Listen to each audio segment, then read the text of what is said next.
శ్రీకాకుళం జిల్లాకి సంబంధించినటువంటి కాశీబుగ్గ తొక్కిసలాట వ్యవహారంలో ఒకవైపున వైఎస్ఆర్ కాంగ్రెస్ పార్టీ సంబంధించిన మాజీ మంత్రి సిదిరి అప్పలరాజు అక్కడ ఉన్నటువంటి ఆ భక్తులు ఎవరైతే ఈ తొక్కిసలాట కారణంగా నలిగిపోయారో అట్లాంటి వాళ్ళకి ఆయన సిపిఆర్ చేశారు. అంటే గుండె దగ్గర ఆగిపోతే అకస్మాత్తుగా షాక్ అయితే దాన్ని వెంటనే నొక్కి సెట్రైట్ చేసేటటువంటి పనిని చేయడం ద్వారా కొంతమంది ప్రాణాలు కాపాడే ప్రయత్నం చేశారు.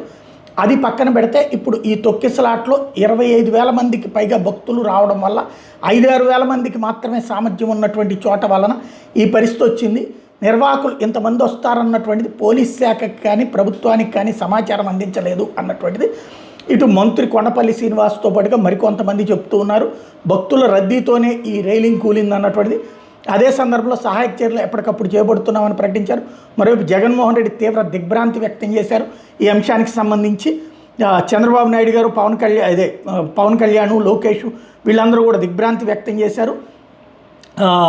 ఇప్పుడు అయితే దీంట్లో జగన్ ఇది ప్రభుత్వపు ఆలయం అనుకున్నటువంటి ఉద్దేశంతో చెప్పినట్టున్నారు. తిరుపతిలో వైకుంఠ ఏకాదశి సందర్భంగా జరిగిన తొక్కిసలాట జరిగి 6 భక్తులు మరణించారు. అలాగే సింహాచలంలో జరిగిన దుర్ఘటనలో మరో 7 మరణించారు. ఇప్పుడు కాశీబుగ్గ ఆలయంలో తొక్కిసలాట కారణంగా ఇప్పటివరకు 10 మంది మరణించారు మీడియా ద్వారా సమాచారం వస్తుంది. ఈ 18 నెలల కాలంలో వరుసగా ఇట్లాంటి ఘటనలు జరుగుతున్న ప్రభుత్వం సరైన జాగ్రత్తలు తీసుకోవడం లేదని అర్థమవుతోంది. పూర్తి నిర్లక్ష్యంతో అరుస్తూ భక్తుల ప్రాణాలను బలి తీసుకుంటున్నారు. చంద్రబాబు గారి అసమర్థ పాలక నిదర్శనం ఇది. ఎక్కడైనా కళ్ళు తెరిచి తప్పుల్ని సరిదిద్దుకోవాలి అన్నటువంటిది జగన్మోహన్ రెడ్డి ఇచ్చినటువంటి ప్రకటన.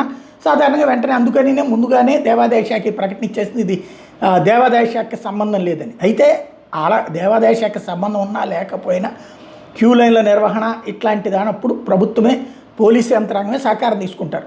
పోలీసులకి ఇంటిమేట్ చేయలేదంటే పోలీసులకి ఇంటెలిజెన్స్ విభాగం ఉంటుంది, ఇట్లా జనం ఎక్కువ వస్తారన్నటువంటిది సమాచారం అందాలి. దానికి తగ్గట్టుగా అవసరమైతే ప్రైవేట్ సెక్యూరిటీని ఏర్పాటు చేసుకోమని చెప్పాలి. లేదంటే ప్రభుత్వం తరపున పోలీసు యంత్రాంగాన్ని అక్కడ మొబిలైజ్ చేయాలి. చిన్న చిన్న ఆలయాల దగ్గరికి భారీ ఎత్తున జనాలు వచ్చినప్పుడు పోలీసులు ఉంటుంటారు అక్కడ. షిరిడి సాయిబాబా ఆలయాలకు కానీ సత్యసాయి ఆలయానికి ప్రైవేట్దే కదా అది, బట్ అక్కడ కూడా వెళ్తారు కదా పోలీసులు.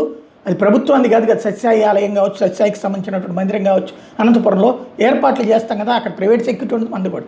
ఇక్కడ ఇట్లాంటి ఇష్యూస్ వస్తాయి. బట్ ఇక్కడ ఏంటంటే ప్రభుత్వం తప్పేం లేదని చెప్పే ప్రయత్నం చేస్తున్నారు. ప్రభుత్వాన్ని బాధ్యత అన్నటువంటి జగన్మోహన్ రెడ్డి మాట్లాడుతున్నారు.